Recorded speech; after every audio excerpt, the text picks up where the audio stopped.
Tokidos!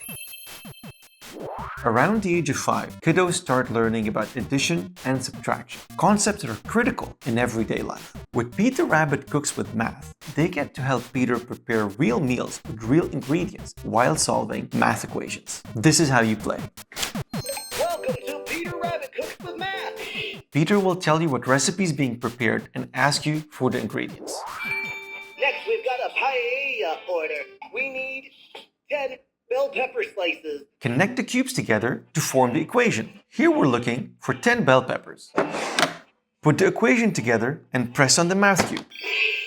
The next step is 10 cups of Spanish rice. Peter's asking for 10 cups of Spanish rice.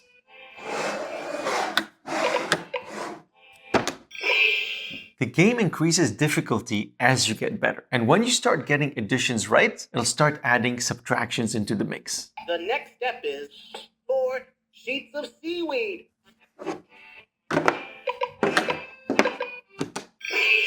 Simmer bell peppers, rice, saffron, and seafood in a pan and serve hot.